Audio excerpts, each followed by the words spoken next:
Chapter 1. The Tournament of Prestige. I raced up the stairwell pretty fast for someone in my awful condition.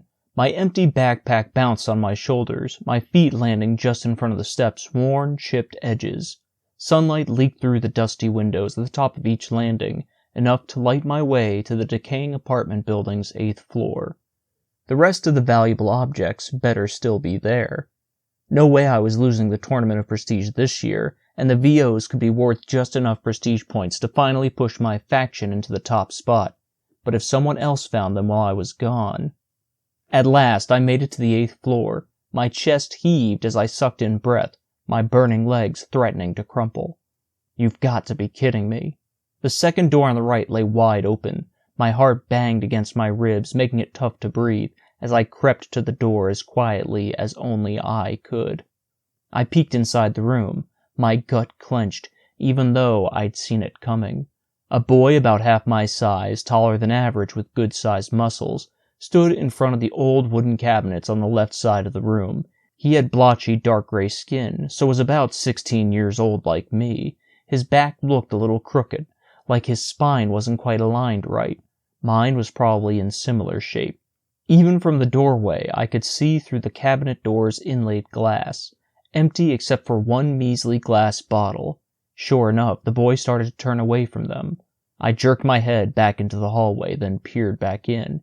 He made his way to the right side of the room. No, not there. He stopped at the faded love seat wedged against the wall. Patches of peeled leather formed large, complicated shapes that looked like continents on a globe. Get away from there. Then again, this room had been scoured countless times over the past 50 years by generations of supply hunters like us, and none of them had found the short, tiny closet behind the sofa. Chances were slim this kid would. Please, Power, this is my last year. My last chance. Please don't let him find the VOs. He walked to the side of the love seat and put his hands on it. He was about to push it. I yanked my flashlight out of my pocket, snapped open the battery compartment as quickly and as quietly as I could, and hurled a battery across the room. Wasn't like I needed it. Our faction got fresh batteries every week from the mansion, and could probably get more if we asked.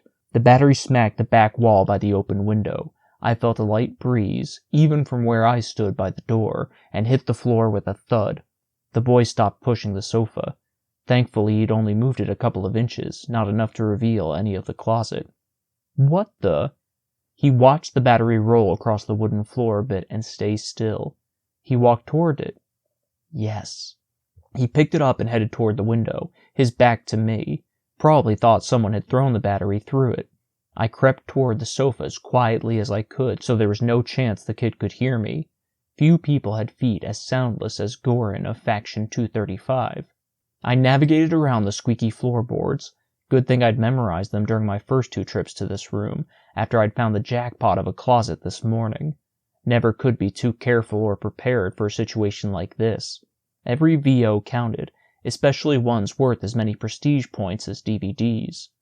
When I made it to the love seat, I shoved it aside as hard as I could and burst into the closet. Hey!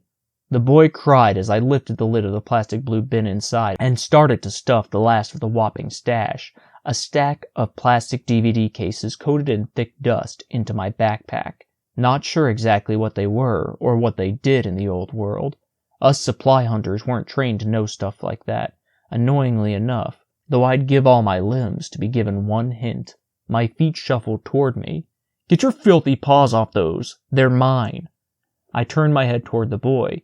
He towered over me, at least by a foot. Thick, muscled arms framed his sides. Okay, so I was wrong. He was bigger and stronger than me. He dug his gaze into mine with pebbles for eyes on his overly broad forehead. A large beak-like nose jutted from his face. Sorry, you know the rules, I said. I got to all these before you. Fair and square, which meant I got to keep them. Actually, I'd gotten to them way before him, but I had no proof of that, so no use mentioning it. He folded his meaty arms across his chest. Sorry, punk, but I don't play by the rules. I stopped stuffing the DVDs into my backpack. My knees knocked, then locked together, and my forehead grew moist. So he was that kind of supply hunter. Rumors had it some kids did illegal stuff out in town, like beat up other supply hunters and take their VOs, since in that kind of situation, it was the criminal's word against the victims. But in all my 16, almost 17 years, I'd never come across someone like that. I'd always been able to find my VOs and slip back into my faction without being noticed. "Come on now," I said. "Rules are rules. You know that." I couldn't help but notice the slight quiver in my voice. "Great.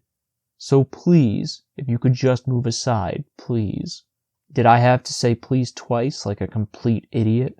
The boy held out a beefy hand, eyes firm as asphalt. "Actually, I would much rather have you give me all those precious VOs you just put into your backpack and then kindly step aside so I can clean out the rest of the bin." I laughed, though it sounded more like an ancient animal corpse crackling in the summer sun out on the street. "You're kidding, right? You could go to jail for life for stealing these VOs from me. They're rightfully mine according to the rules." A scowl warped his dark gray face, making it real ugly, and a chill rolled down my spine. I've made a living breaking those pointless rules. Plus, I beat up punks at least your size about 3 times a month. Now hand them over now, or things are gonna start getting real physical around here. I glanced down into my backpack and could have sworn I saw my life's dream rotting in one of its murky corners. According to the last tournament update, the top-ranked factions were extremely close this year, just like every year. My faction had finished in the top 10 the past couple of years, and we've been doing at least as well this year. These VOs could make all the difference. Plus, I wasn't about to let this piece of horse crap have what he wanted. Not when I only had 2 months left to live, if that, thanks to the awful birth-transmitted disease. "Okay," I said in the softest, weakest voice I could muster, which wasn't too hard, given the hulking bully who towered over me. "I'm not a very violent person. You can have them." A ripe grin grew on his face. "Wise choice, punk." I pulled one of the DVD cases out of my backpack. "All of them." His grin disappeared as an edge crept into his voice. "Right. Take this first one." I extended the case toward him, then whipped it up at his face with one of its sharp corners out front. It met his chin first, and I tore it up his face, almost a perfect vertical line. He shrieked, doubled over, and clapped both hands to his face. I rushed past him, but not before I caught a glimpse of bright red blood squirting between the cracks in his fingers. That was going to scar bad. I darted out the apartment door. My thrashing heartbeat echoed in my ears. Footsteps pounded after me. No way! I thought for sure that blow would have stunned him too much to chase me. I glanced behind me just before I reached the stairwell. Sure enough, he was only a few feet away, his whole face a red liquid stream. "You're gonna pay way more than your VOs for that!" Blood dripped from his mouth as he yelled. I raced down the stairs 2 at a time. Our footsteps echoed in the narrow stairwell. Adrenaline churned through me. I glanced behind again. Mother of power, he was gaining. I made it to the first floor, burst through the stairwell side exit, and onto a street surrounded by tall brick buildings. I sped down the road, risked another glance back. A couple feet away. Even though he was taller than me by a whole foot, he was seriously quick. A true monster. I had to do something, and fast. I was going to have to make a sacrifice. I twisted my body as I ran and threw the DVD case I still held, sharp corner out, at him, as hard as I could. It struck him in the left eye. Perfect. He let out another shriek, cupped both hands over his injured eye, and crumpled to the ground.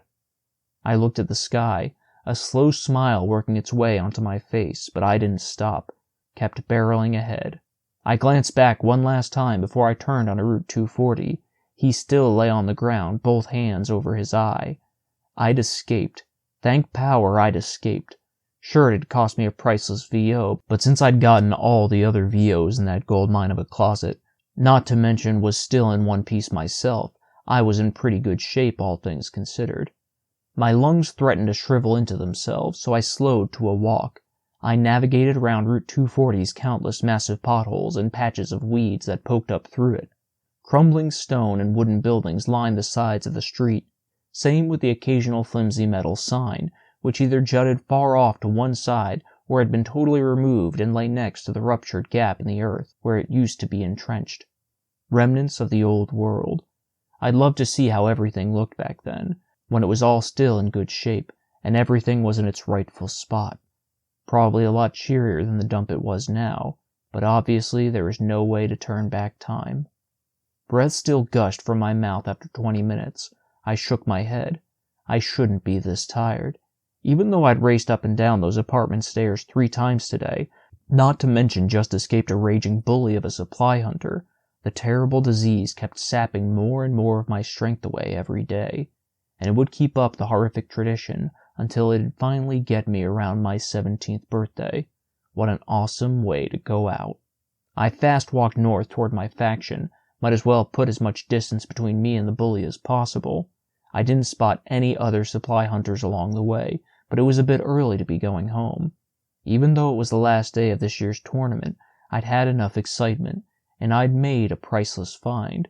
Chances were slim I'd locate any other VOs today, and even if I did, they were bound to be worth hardly any prestige points anyway.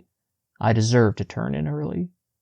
By the time I made it to the suburb, a sliver of sun sat on the horizon, and the thick forest cast most of the place in shadows.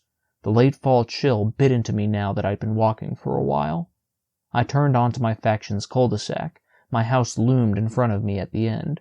The big suburban residence with its chipped white paint always gave me a warm, homey feeling, even though I had only one real friend in there. The rest of the 8 boys of my faction were, well, not the easiest to get along with. I walked past the other faction houses in the cul-de-sac, then the last street lamp, even more crooked and pathetic than the others on the block, and finally went along the stone path that led to my faction house's door. Supposedly, the dwelling had a number in the old world, but it had long since eroded or fallen off.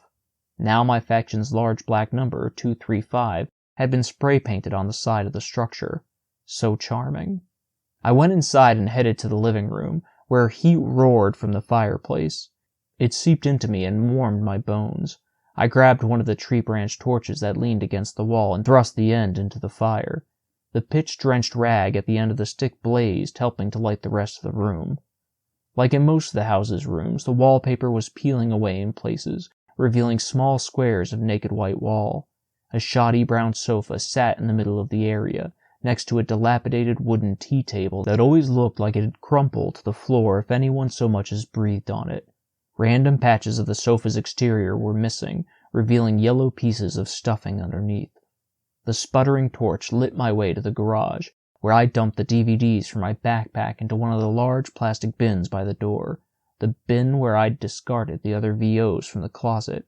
I stared down at my precious find for a couple of minutes, barely aware of the soft whinnies that came from the faction's 2 horses in the garage's dimness. Please tell me this will do it. Please tell me we finally won the tournament of prestige. I couldn't sleep that night, nor concentrate on supply hunting all next day out in town. Not that it mattered.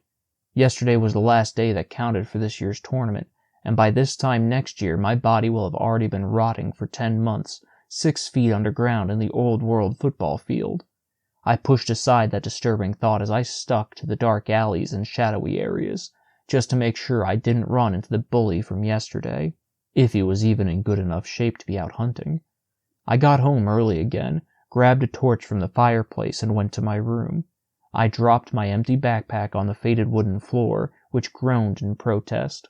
I placed the torch on the wall sconce next to the wooden wardrobe, the only piece of furniture in the room other than the 2 small sagging beds.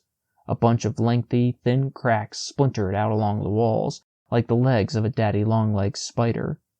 Nope, not exactly the most luxurious room in town. That'd be in the mansion where the ridiculously lucky Ball Deluxe family lived. Jeff should be there now, getting the tournament results. Should be back in a few minutes. My whole body tingled with anticipation. I walked to my bed and reached into the hole in my mattress. Warmth spread through me as I pulled out a thin gold necklace. I kept a couple other objects illegally stashed in there, but this one was by far the best. Necklaces had been high on the VO list for a long time, but weren't these days for some reason. The other items I hid inside my mattress were hardly worth any points. Still, If Jev or anyone else in the faction, let alone all of Middleton, knew I kept any VOs for myself, I shivered. No use thinking about it. I held the necklace, which had some kind of silver-lined red stone on it, up to the torch. According to a recent VO list update, the ruler still didn't know what the point of necklaces were. I put it around my neck, something I'd started doing about a year ago. It just felt right. I stepped in front of the mirror above the wardrobe. The gold glinted in the torchlight, and every muscle in my body relaxed. So precious. The necklace looked out of place next to the mottled gray tone of my skin, which seemed even darker than yesterday, if that was possible. Now that I only had 2 months to live before the plague finally got me, my skin was darker than most kids in town. Such was life. Still, I could make out my large, blunt features. Not exactly good-looking, but I was tall and my decent-sized muscles stretched even my sweater sleeves. A couple more reasons I was a supply hunter and good at it. I rubbed my thumb over the red stone, curling my other hand into a fist. It was so unfair I wasn't allowed to keep things like this. So unfair everybody in Middleton had to transport all objects they found to the Beaudeluxe family at the mansion. Sure, it made sense to preserve the few precious objects left from the old world and to ship the ones that could be used to factions that needed them, and it made even more sense to try and find the cure to the plague and rediscover power by studying books and other priceless VOs. But why couldn't I do that? I'd trade my prestigious job of supply hunter faster than you could say valuable object for a chance to examine those things every day. The bedroom door creaked open. I jerked my hand to my chest, and I tried to cover the necklace.